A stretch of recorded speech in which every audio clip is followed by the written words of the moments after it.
ยากเนี่ยพอเลยบัดนี้กันชั่วนะไม่ใช่บ่ถือกันโดยกันโดยคืออยู่ในบ้านในนะบ้านเก่าอันเลยมีช่องวัดนะเนี่ยไทยบุญทวีนะเขาไปหาพ่อเฒ่าเล่าให้พ่อเฒ่าเล่านั้นร่มน้ำเลยไปบวชอยู่กับไปอยู่บ้านพ่อเฒ่าเล่าหันมันมีช่องวัดแต่มันมีอยู่มันเรียกว่าน้ำบ่ถือกันแหละบ่ได้มันสิอยู่ยากเนี่ยพอนะโดย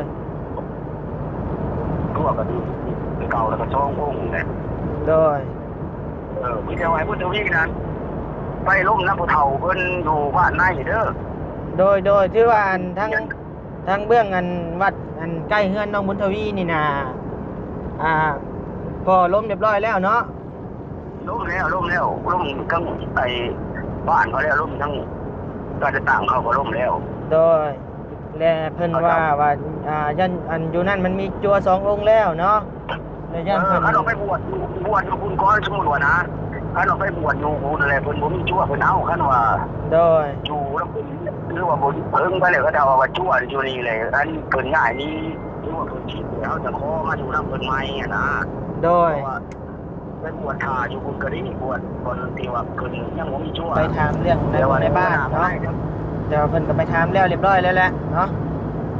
ได้ยินคำตอบมาว่าบวชอยู่ในวัดนั่นบ่ได้พี่น้องเอ้ยเนาะ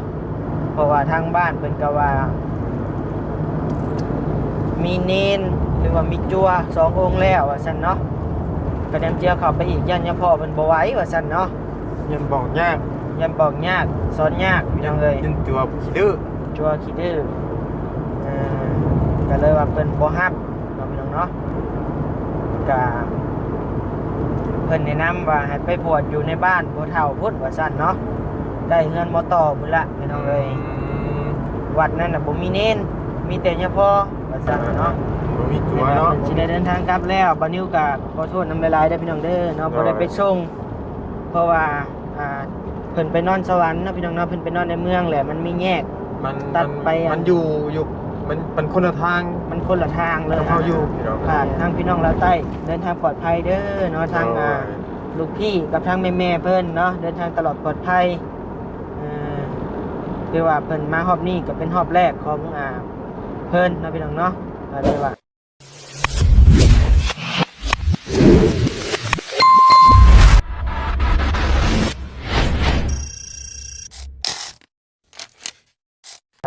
อันเป็นจังได๋ก็เรื่องบวชเพิ่นน่ะพ่อทางบ้า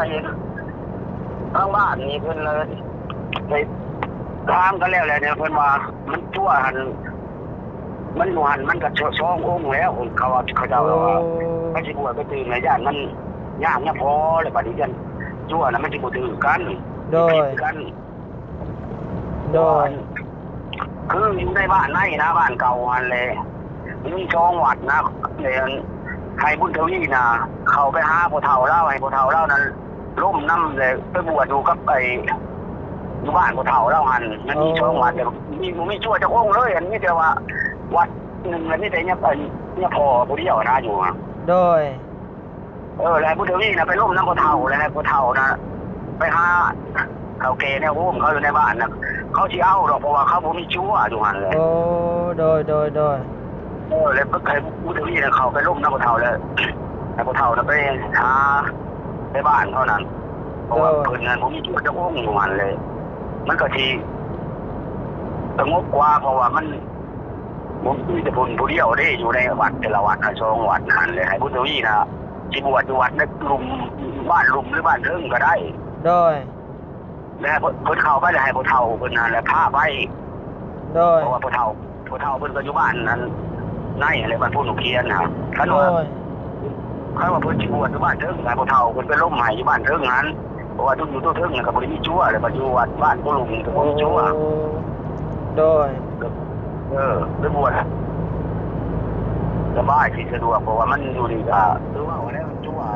จังชั่วเลยก็ย่านว่ามันผิดมันเลวกันมันบ่ถือกันแหละบ่ได้มันสิยุ่งยากเนี่ยพอนะตัวก็ดูเก่าแล้วก็ช่ององค์เนี่ยโดยมีแต่ว่าพุทธวีนั้นไปล้มน้ำผู้เฒ่าเพิ่นอยู่บ้านในเด้อโดยที่ว่าอันทั้งเบื้องอันวัดอันใกล้เฮือนน้องบุญทวีนี่นะพอล้มเรียบร้อยแล้วเนาะ ล่มแล้วล่ทั้งไอ้บ้านเขาแล้วล่มทั้งการจะต่างเขาก็ล่มแล้ว โดยและเพิ่นว่ายันอันอยู่นั่นมันมีจั่วสององค์แล้วเนาะ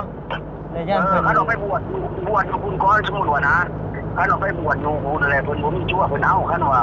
โดย อยู่แล้วเพิ่นหรือว่าบ่เพิ่งไปเลยก็เดาว่าชั่วอยู่นี่เลยอันเพิ่นง่ายนี่หรือว่าเพิ่นคิดแล้วจะขอมาอยู่นำเพิ่นใหม่อ่ะนะ โด เพ ย ราะว่าไปบวชทาอยู่คุณก็ได้บวชคนที่ว่าเพิ่นยังบ่มีชั่วเดี๋ยวว่าเมื่อหน้ามื้อไหนถ้ามาก็ช่วยน้อยนี่ง่ายบ่หรือว่าจิกบ่เนี่ยก็ขอมาอยู่นำเพิ่นก็ได้ โดย เพราะว่าพระที่เอาโอ้กันช่องชามโอ้อยู่ไปเลยมันจี ยันผิดกันเนาะ เลี้ยงกันเนี่ย โดยโดย เลี้ยงกันมันถึงยากมันพอแล้ว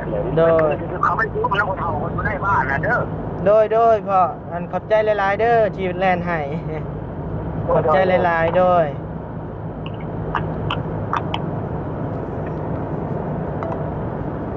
พี่น้องเอ้ยเดี๋ยวแป๊บนึงเนาะเดี๋ยวบันนิวพาอันทางบัญญัติเข้าน้ำก่อน เป็นเจ็บท้องแล้ว โดยพี่น้องเอ้ยเนาะ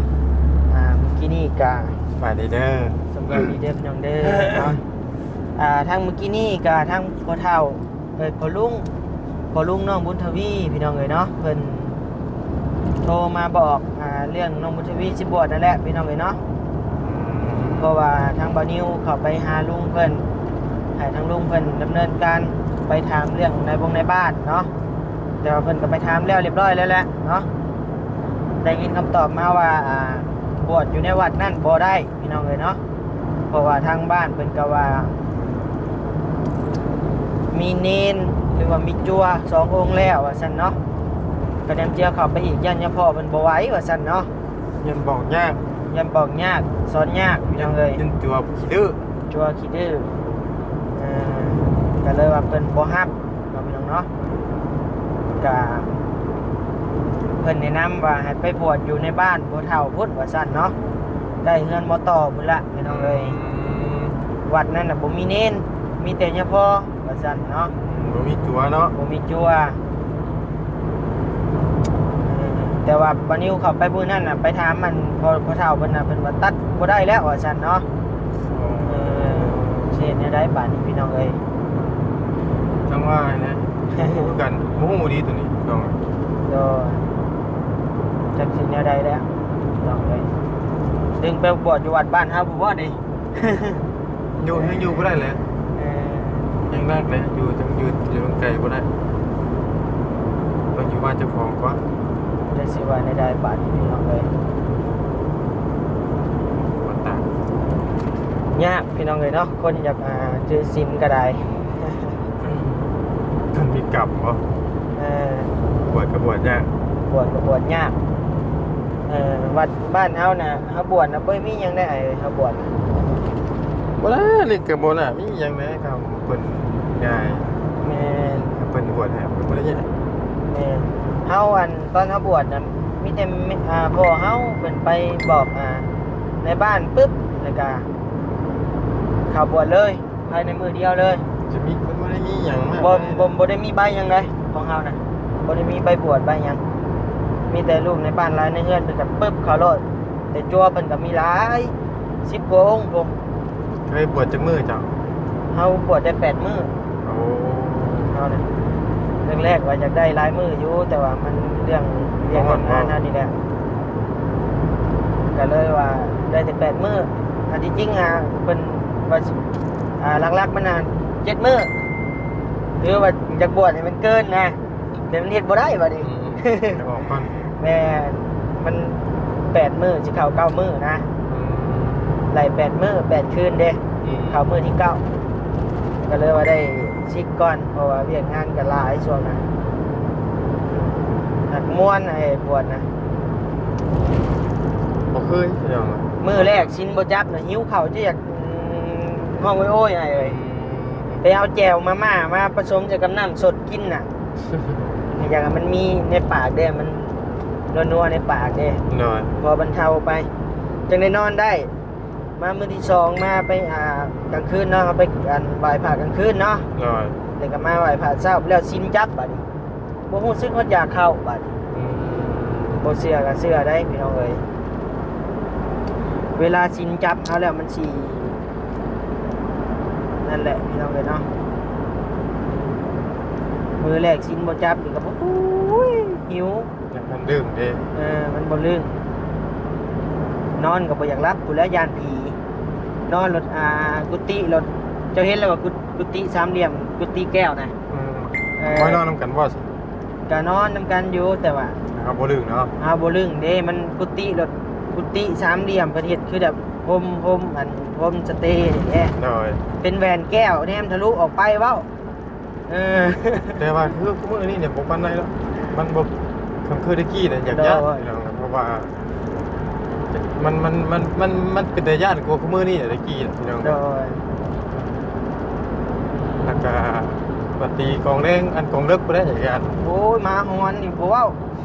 เออห้องที่เราบ่ได้ยินเสียงกลองห้องคือเราแล้วเพิ่นหรือว่าน้องบุญทวีนี่รอรุ่นเบิ่งพี่น้องเอ้ยสิได้บวชบ่หรือบ่ได้บวชเนาะ โดย ทางผู้แม่เพิ่นอยากให้บวชก็เพิ่นสิค่าใช้จ่ายทุกอย่างเพิ่นก็สิ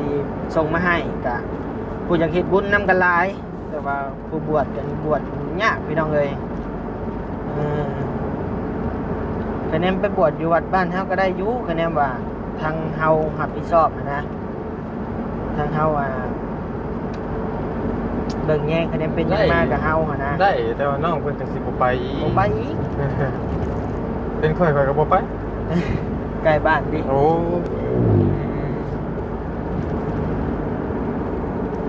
สิว่าจังไดพี่น้องเอ้ยพี่น้องเอ้ยเนาะจบแล้วเรื่องน้องบุญทวีเนาะพี่น้องเนาะมีแต่จังหน่อยวันนี้จะไปถามเจ้าโตเพิ่นอีกเทื่อนึงเนาะและมีแต่เรื่องพี่น้องแล้วใต้เฮาหรือว่าทีมงานแล้วใต้เฮาพี่น้องเอ้ยเนาะมื้อนี้เพิ่นก็ได้เดินทางกลับแล้วพี่น้องเอ้ยเนาะทางบ่าวฝนแชทมาบอกทีมงานเพิ่นแชทมาบอกเนาะว่าสิได้กลับแล้วว่าซั่น คิดว่าเพิ่นนอนอยู่หม้องเก่าแม่นเนาะ เพิ่นกลับไปนอนสวรรค์คืน ไปนอนห้องดูเลย น่าจะแม่น โอ้อ่า นะครับเพิ่นสิได้เดินทางกลับแล้วบ่นิวก็ขอโทษนำหลายๆเด้อพี่น้องเด้อเนาะบ่ได้ไปส่งเพราะว่าเพิ่นไปนอนสวรรค์เนาะพี่น้องเนาะเพิ่นไปนอนในเมืองแหละมันมีแยก ตัดไป มันอยู่มันคนละทาง มันคนละทางเลย กับเฮาอยู่พี่น้อง แม่ เนาะเป็นหยังกับบ่ยาวโทรหาหมู่ผู้เรียบร้อยแล้วยังบ่ได้ไปเด้อว่า ก็บ่เป็นหยังดอกเนาะพี่น้องเนาะเพราะว่าทางเพิ่นสิแยกไปเบิ่งพุ่นเลยเพราะว่ามันใกล้กว่าดีกว่าอ้อมมานะพี่น้องเอ้ย เอาไว้ ก็เลยว่าโอเคมีแต่บอกเพิ่นเดินทางปลอดภัยในโทรศัพท์นี่แหละพี่น้องเอ้ยมีแต่ฝากทางพี่น้องลาวใต้เดินทางปลอดภัยเด้อเนาะทางลูกพี่กับทางแม่ๆเพิ่นเนาะเดินทางตลอดปลอดภัยคือว่าเพิ่นมารอบนี้ก็เป็นรอบแรกของเพิ่นเนาะพี่น้องเนาะก็เลยว่าบรรยากาศตอนรับเป็นอย่างดีแหละพี่น้องเอ้ยเนาะพาเพิ่นไปเที่ยวไปนั่นไปนี่ไปกราบไหว้สักการะบูชาพระธาตุอีหังพี่น้องเอ้ยพี่บ่ ไปนี่ก่อนบ่หรือไปใช่ ไปพุ่นก็ได้ ไปคุณก่อนบ่ คุณและบุญทวีก่อนครับ บุญทวีก่อนเนาะไปแจ้งเรื่องเพิ่นก่อน แม่ กะเพิ่นมาตอนแรกครั้งแรกพี่น้องเอ้ยพาเพิ่นไปเที่ยวนั่นเที่ยวนี้ เพราะว่าวันนี้ก็ต้อนรับเพิ่นแทนลูกพี่นะพี่น้องเอ้ยเนาะเพราะว่าลูกพี่เพิ่นกะค่าเรื่องเมตู้นั่นแหละพี่น้องเอ้ยเนาะวันนี้ก็เลยรับหน้าที่แทนก็ถือว่าหลุดพ้นไปด้วยดีเพราะว่าลูกพี่กลับมาแล้วพี่น้องเอ้ย ม่วนหลายทั้งเพิ่นมาเยี่ยมมายามก็ได้บัดนิ้วก็เป็นครั้งที่2ที่พ่อหน้าน้ำเพิ่นครั้งแรกบัดนิ้วลงไปหาอยู่พุ่นครั้งที่2เพิ่นขึ้นมาหาบัดนิ้วพี่น้อง โอเคถ้ามีโอกาสก็สิพุ่นเลยเนาะไปเยี่ยมเพิ่นอยู่พุ่นเนาะบัดยาว ก็เบิ่งเนาะคนเฮามันรู้จักกันแล้วมื้อใดมื้อหนึงมันไปเก่า โดย เนาะ มื้อใดมีเครื่องมีของก็เนาะจังไปพุ่นเนาะ แม่นก็มื้อใดมีโอกาสพุ่นแล้ มี ว โอกาสพุ่นแหละ มันได้ไปมันได้ไปอยู่แหละว่ามันต้องไป สายเขามันต้องไปแล้ว โดย เจอกันพี่น้องเลยเนาะตอนนี้ก็อยู่ทางนี้ก่อน โดย จนมากไปทางพุ่นก็ตอนนี้กับบริมีอย่างในคำสิไปกับเครื่องของเขาบริมีอย่าง เกิดของแจกกับโบราณพี่น้องเลยเนาะก็แน่บอกเขามีถุงยางชีพบ่มีผ้าห่มผ้าห่มบ่เดี๋ยวนี้กะ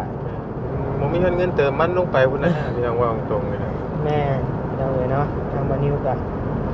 เพราะว่ารถมันกินน้ำมันหลายไปพี่น้องเลยเนาะ โอ้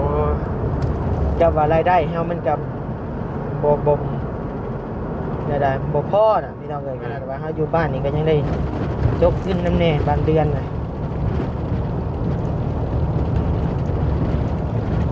ยากอยู่พี่น้องเลยเนาะเพราะว่าเดินทางไกลเฮาต้องเตรียมพร้อมอย่างดีแหละ อืม หลักๆต้องมีเงินระดับ10กว่าล้านไปแล้วเฮาจะไปได้จะกลัวเด้ค่าอยู่ค่ากิน พุ่นแหละ ค่าน้ำมูกน้ำมันพี่น้องเลยไปรถเห็นคนทุกอย่างเลยว่าอยากจบให้เพิ่นอีกหั่นน่ะ หน่อย ห้ามใจตัวเองบ่ได้เด้บางเทื่อก็จกจะว่าตัวเองบ่มีจกเอาเรือมาเบิ่งเงินเลยเรือได้2-3แสนกีบ จะมอยังอย่างพุ่นแหละ อืม เห็นดูเขาเป็นเท่าคาดพุ่นหน่อย แม่มันรถคิดอยู่น้ำหัวแต่ว่าเอ้าให้เพิ่นก่อนว่าซั่นเนาะ หน่อย ก็เลยว่ามันรถได้บาทไปดูข่าวเอ็นเราขาดแล้วแหละบาทมีแต่คนแรกคันสิเดินทางกับเบิ่งโฮมเงินได้ก่อนพี่น้องเอ้ยเนาะระดับ 20,000 บาทผู้แรกจึงสิกล้าลงไปพี่น้องเอ้ยเพราะว่าวันนี้ไปห้องที่แล้วนี่ก็หมดหลายเติบเนาะไปกับลูกพี่นี่ก็ได้ขนาดว่าลูกพี่จ่ายค่าห้องให้น้ำแน่ได้พี่น้องเอ้ยเป็นเงินว่าเฮาสิไปเองทุกอย่างนะข้าวน้ำก็กินเงินเบานุ่ง หน่อ ไป ย กินอีกอะก็ยังหมดหลายเติบ ส่วนมากก็มีเทือนเมานุ่งนะจุดหมองจุดชุมอะ เสียดายรอบนี้เบานุ่งบ่ลงมาพี่น้องบ่ขึ้นมาเนาะ ฝากถึงเบานุ่งเด้อเนาะถ้ามีโอกาสรอบหน้าก็มาเยี่ยมมายามกันแน่ อืม มาลาวกลางแน่เนาะพี่น้องเอ้ยเอาโอเคเนาะพางให้พี่น้องทั้งลาวใต้เดินทางตลอดปลอดภัยเด้อเนาะ จ้ามีแห้ง โด เนาะ ยกับทางแม่เพิ่นแล้วก็ทางลูกพี่แน่เนาะให้เดินทางตลอดปลอดภัยคอยไปคอยมาเนาะ หน่อย เพราะว่าคนทางอยู่ทางเส้นพุ่นก็อยากเสี่ยงแน่มันเป็นเหวเป็นเขานะ ภูเขาแล้ว เป็นเขามีแต่ผ้าไหมปีใหม่ก็ให้โชคมาร่ำรวยมาทุกผู้ทุกคนเด้อพี่น้องเอ้ยเนาะ โอ้ย แล้วพบกันในคลิปหน้าพี่น้องเอ้ยสำหรับคลิปนี้บ่าวนิวกับบ่าวยาวก็สิได้เดินทางขึ้นไปหาน้องสายฟ้าบนทวีก่อนไปแจ้งเรื่องมันก่อนนะพี่น้องเนาะ โดย รอรุ่นรอส้มนำกันว่าสิได้บวชหรือบ่ได้บวชนะพี่น้องเนาะ โดย ทำการพี่น้องเนาะ โดยสบายดีเด้อปัญญาเด้อเลยกับพี่น้องโดย สบายดี บ๊ายบาย